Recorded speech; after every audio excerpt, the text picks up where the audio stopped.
The Sealed Book of Mormon, chapter 67. And now there are other sheep that the Lord visited, to whom he taught the will of the Father in all things. For the Father had commanded his Son to give his gospel unto all of his children. And ye know of those who are of the descendants of Jacob, and their record ye have in the account of the Jews. And those who followed the teachings of Zarathustra, and many of the other holy prophets sent unto the house of Israel, are also those of the descendants of Jacob. And all of the children of men scattered throughout the whole earth are the descendants of Adam and Eve. Nevertheless, so that ye in the latter days can know of the great love and mercy that the Father hath for all of his children, I have been commanded to give unto you a brief accounting of that which the brother of Jared saw, concerning those who had separated themselves from the other sons of Adam, or those who were separated from the children of men that came forth from the loins of Abraham, whose record hath been given unto you from the mouth of a Jew. And these who were separated from the descendants of Abraham were some of those whose bodies had been affected by interbreeding with the order of the lower creatures, from which Benelli was born in the beginning, even many of those who were the descendants of the Cainites and the Benelites, who lived in and around the land of Eden in the beginning.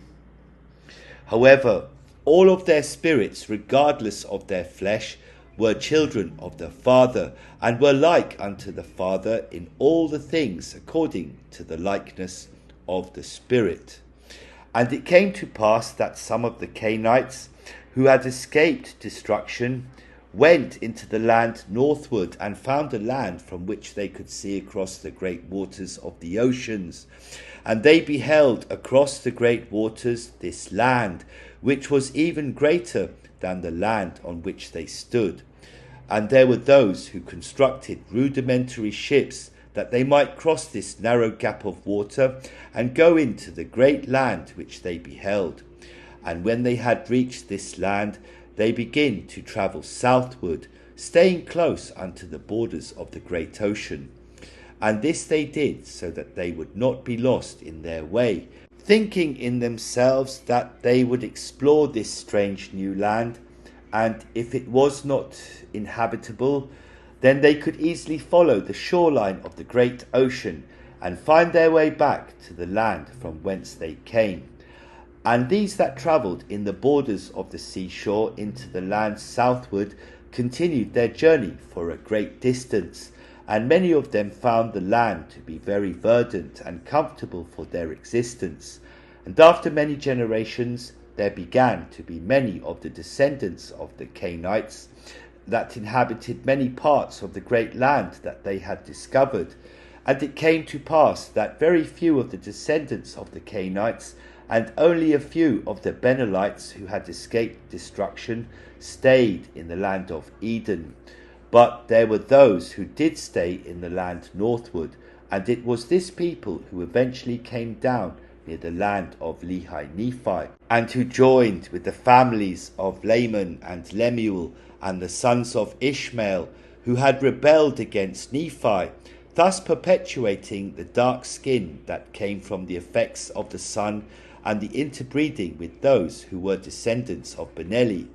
And after the majority had left the land of Eden and travelled to this new land, it came to pass that they began to separate themselves and form nations and cities amongst them, some of which became great and powerful civilizations. And it came to pass that the Lord sent forth his prophets also unto these peoples, and taught the gospel unto them. And for a time many of the descendants of Cain repented, and turned to the Father, and received of his Spirit, even so much that they had exceeding peace among them, and did prosper in the land. And two of the greatest prophets among them were named Confucius, and another named Lao-Tzu, they being the principal ones from whose teachings most of the cultures of these people began to be influenced by the word of God.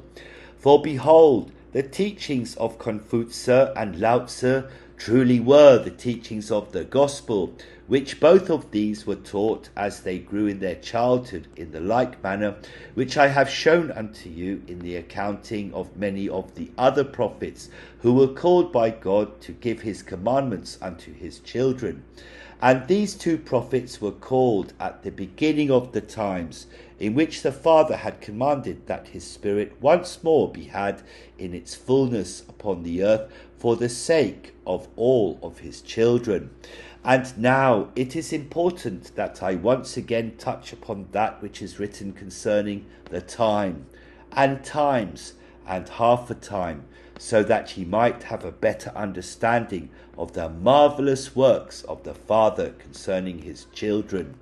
And I have already explained unto you that these are the periods of time that the gospel was preached throughout the earth through the ministrations of the Holy Ghost, and through the holy order of the Son of God, by which were called forth prophets, seers, and revelators, who were given the fullness of the gospel, so that they might give it in its fullness unto the children of men. And now I have been commanded to expound further upon these things, so that ye might know the mysteries of God pertaining to the manner in which he alloweth all of his children to experience the flesh, so that they might know that which is best for them, even that which will bring them the most happiness. For behold, the Father taught all of his children his plan, which is this gospel. But because of our free agency, he could force none of us to accept his plan.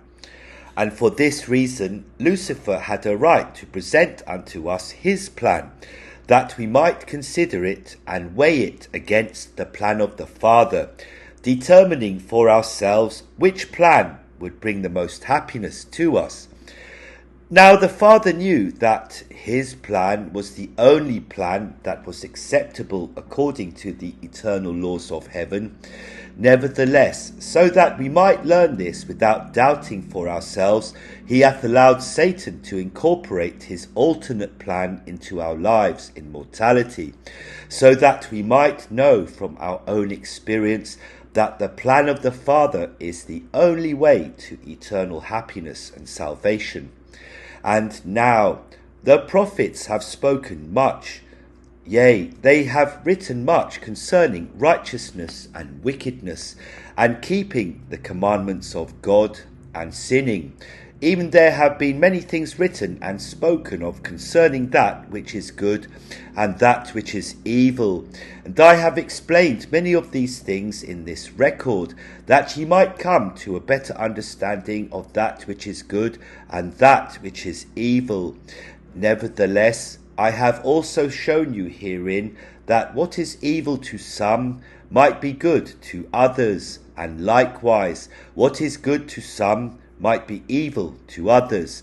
Now, these things that are good to some and evil to others cannot be that which is righteousness and that which is wickedness in the plan of the Father.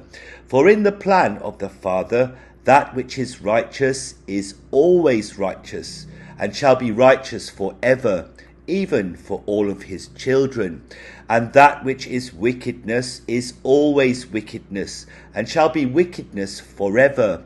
But the things which cause ye such contention, even that which some of you believe to be righteous, which others of you believe to be wickedness, and also that which some of you believe to be wickedness, and which others of you believe to be righteous, yea, this contention is not part of the plan of the Father, and never will be.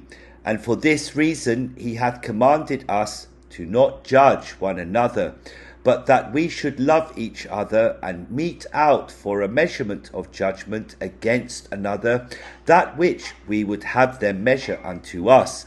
And now I will explain unto you in plainness and simplicity, so that there shall be no more contention among you, and also that ye might have a better understanding of that which is truly good, and that which is truly evil to God our Father. And then, if ye know the good and evil which concerneth our Father, that ye might stop your judgments of your neighbour, and love him as yourself, this being the great commandment of the Father. Behold, since the plan of the Father is to give unto us eternal happiness, then anything that goeth contrary to this eternal happiness is that which is evil to the Father. And likewise, anything that bringeth us joy and causeth us a happiness that is eternal, this is what is good to the Father. And that which is good for us and causeth us to experience joy and remain in a state of happiness forever is that which we should do unto others, and that which we should expect that others should do unto us. For these things are good and righteous before the Father. However, my brothers and sisters, the plan of Lucifer also provideth us with joy and happiness. But the joy and happiness that we receive from his plan are temporary and last only for a few moments, and cannot give unto us any joy outside of the flesh. And now all of us know those things which cause us enduring happiness, and also those things which cause us a moment of happiness, which things are temporary, and afterwards reward us with misery, which is the absence of happiness.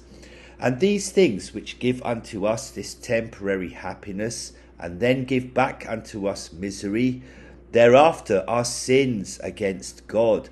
These are those things which are wickedness and unrighteous, and against that which the holy prophets and the scriptures speak. But that which bringeth us continual joy, and placeth us in a state of happiness that is never ending, yea, these things are the righteous things of God, and have been given unto us by the Father for our happiness.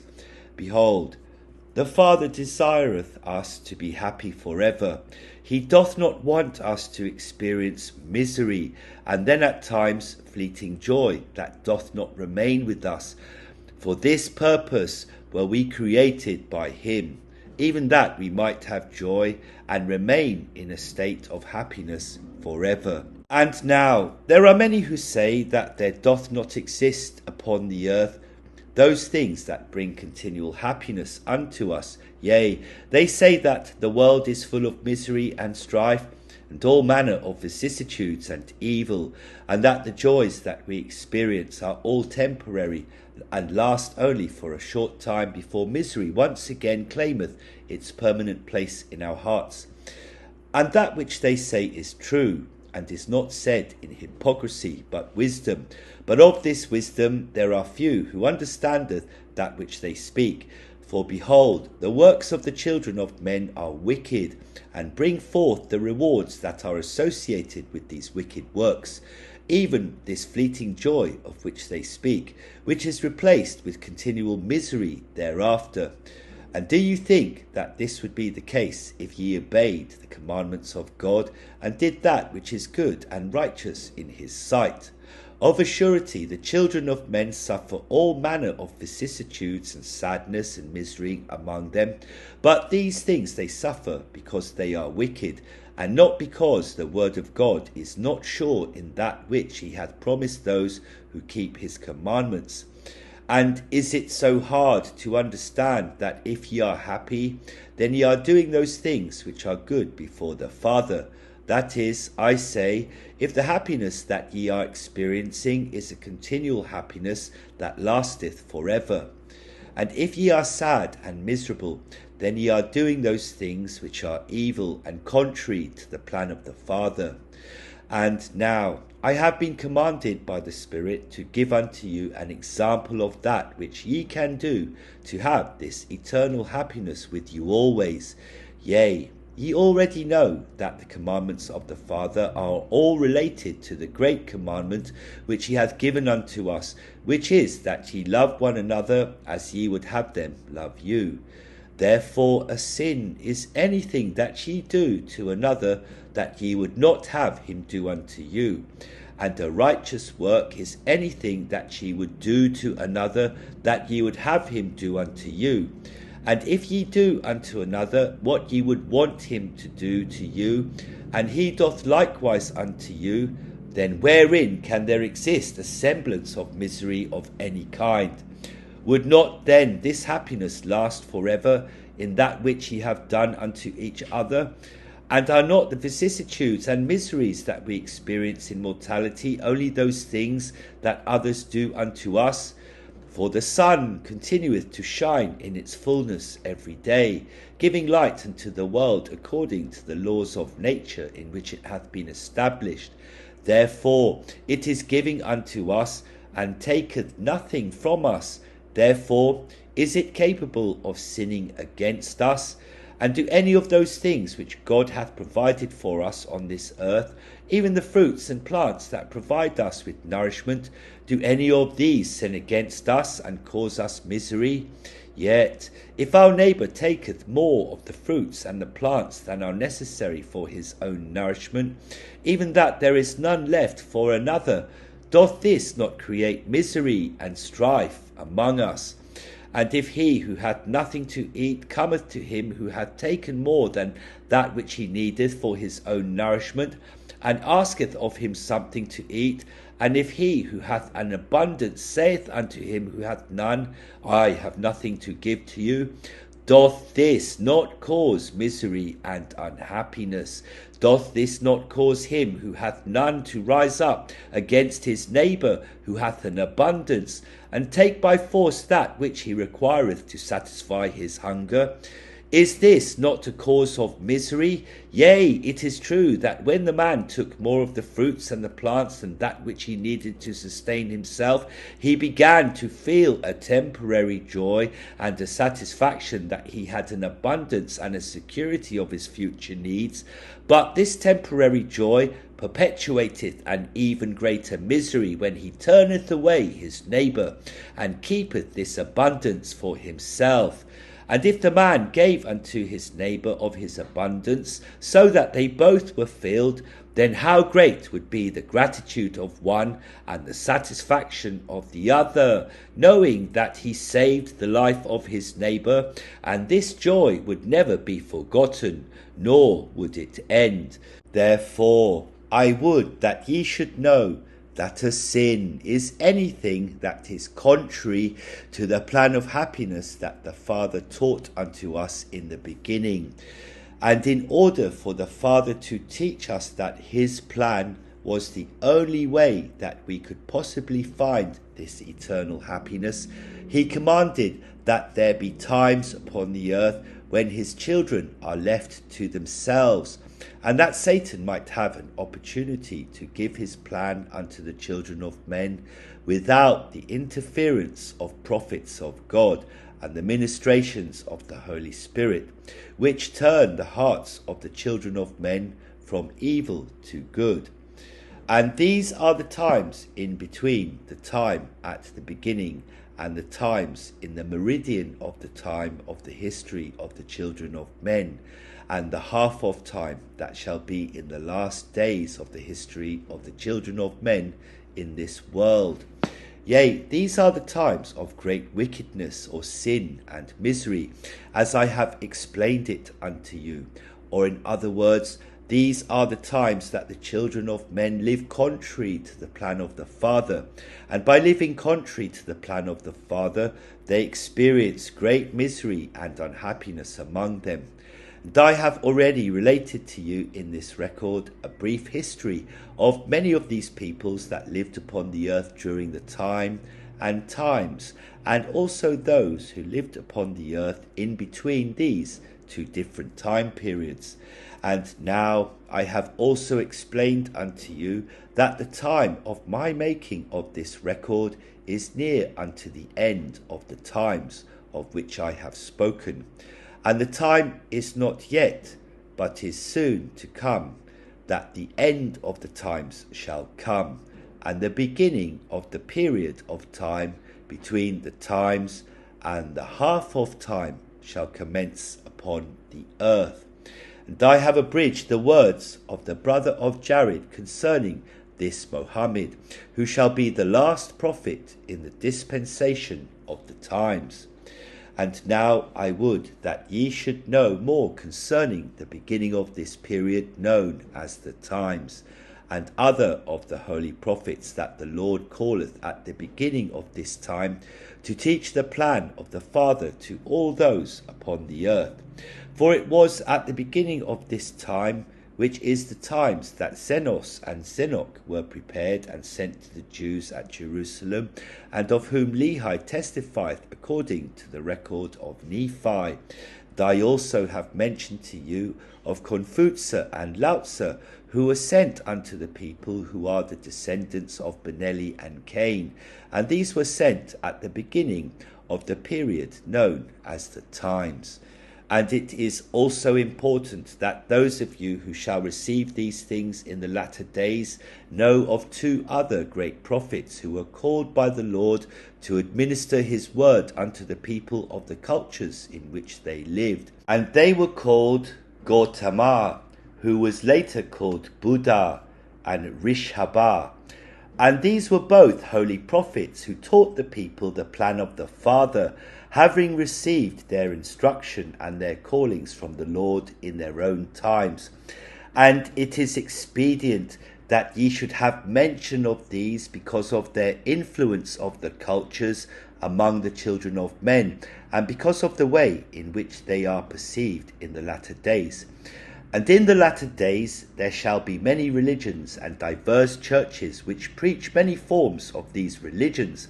But the main religions of the latter days shall be those which are based upon the corrupted teachings of these holy prophets that I have mentioned in this record. Behold, these religions shall be known as the Muslim, and the Hindu, and the Buddhist, and the Jew, and the Christian. And from these shall come forth many sects, each teaching many different forms of these religions.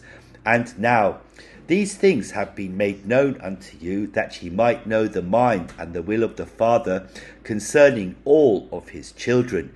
Yea, did not the Lord call these holy prophets, and give unto them his commandments, and teach unto them his gospel, which is the plan of the Father? Are we not all children of one God, even the Creator of our spirits, and the Creator who set in motion this system and order of nature that revolveth around the sun, that he created to give life unto this planet on which we live?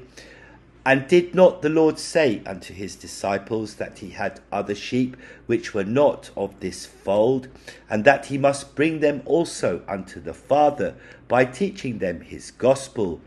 Do you not see what the Father hath done for his children in mercy and in patience?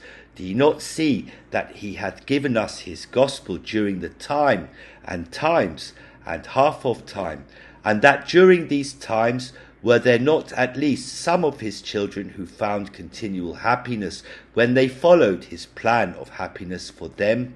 And during the times that he withdrew his spirit and left the children of men unto themselves, were not these time periods increased in misery and in turmoil and in wickedness among the children of men?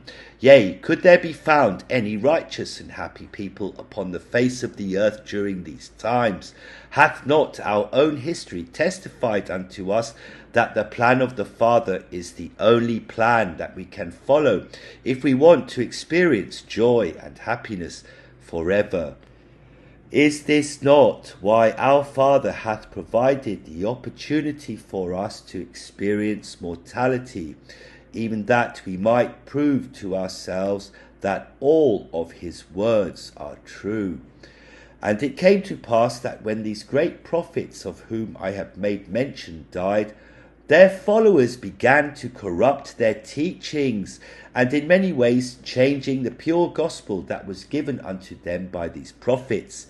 And after they had corrupted their teachings, they began to teach for doctrine the precepts and commandments of men, mingled with the enlightened words of wisdom given by these prophets. And in this way Satan was able to subvert the plan of God and put in place his own plan, which plan hath caused exceedingly misery and pain among the children of men. And now I will give unto you my final words concerning the time, and times, and half of time. For the Lord hath forbidden me from giving unto you anything further than that which I have given you, and that which I am about to give you concerning these things. For if ye truly had the Spirit to be with you, then ye would know these things. And if ye would listen to the prophets who have been sent unto you, then ye would know these things, if it so be that you are too weak in the spirit to understand them for yourselves. Behold, after the period of the times hath ended, there shall be a great period of time when the Spirit shall not be upon the earth, even a time when no prophets of God shall be called to give the fullness of the gospel to the people of the earth. But at the beginning of the half of time shall this first prophet of the latter days, even he who shall be called Joseph after the name of his father, yea, he shall be called and shall give unto the world the fullness of the gospel once again. And in the meridian of the half of times shall this final prophet be called forth to establish the truth of the first, and take away all the stumbling blocks that have been put in place by the Lord because of the wickedness of men. And he shall be called Christopher, being a bearer of Christ, and shall be he who shall bring forth this record unto you. And this record shall be the final written revelation given by the Father to prepare the world for the coming of Christ in the glory of the Father. And Christ shall come at the end of the half of time. And at this time there shall be no more need of prophets or scriptures or holy men to teach the fullness of the gospel to the world. For Christ shall reign supreme, and he shall throw down all the governments and the religions of the world, which have been set up according to the precepts and commandments of men, which are wicked. And the Lord shall cause to be set up the final government of God, which shall be established according to the plan of the Father.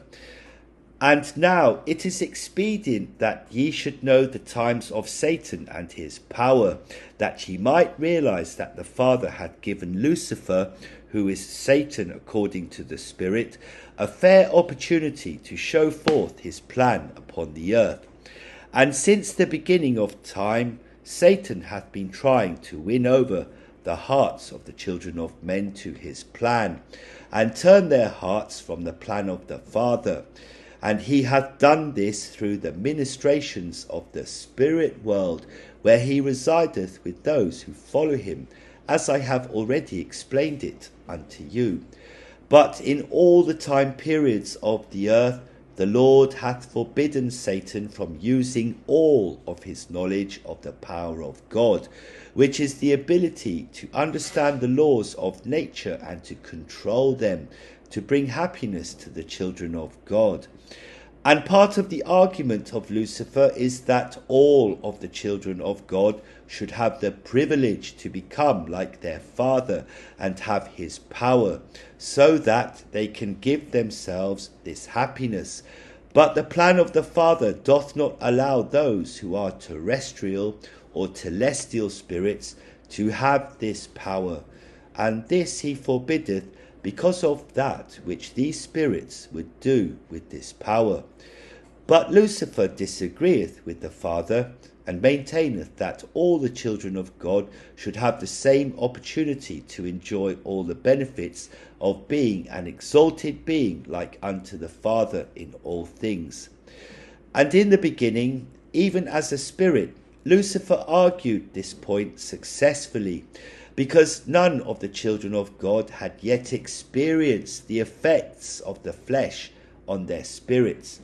And the Father knew that those who had chosen for themselves those glories in his kingdoms, where they did not serve others but were served themselves forever, could not have his powers and knowledge bestowed upon them, because they would misuse these powers and destroy themselves and create imbalance and chaos in his kingdoms. Nevertheless, because none of his children had experienced mortality or the effects of the flesh, as I have mentioned, there was no way that he could convince Lucifer or those who followed him, nor could any of us know for a surety until we experienced the effects of the flesh firsthand, as was provided in the plan of the Father from the beginning. But during the times of the earth, when Satan went to and fro upon the earth, deceiving the children of men and turning them from God to his plan, he was forbidden by the Father to give much knowledge of the powers of God unto them. And this the Father forbade, because he knew that with this knowledge the children of men would destroy themselves. Nevertheless, so that none of his children would question the exactness of his plan and the wisdom of it, the Father shall allow Satan to have complete control over the hearts of the children of men during the half of time during the latter days, while at the same time allowing the Spirit and the holy order of the Son to dwell with those who choose to do the will of God. And at that time he shall be allowed to give unto the children of men some of the knowledge of God and the understanding of the laws of nature, so that they may use these laws according to the dictates of their own wills and pleasures. And of these things I shall make an account later in this record. And now I end my words which I have been commanded to give unto you concerning the time and times and half of time, which have been spoken of and written of by the holy prophets.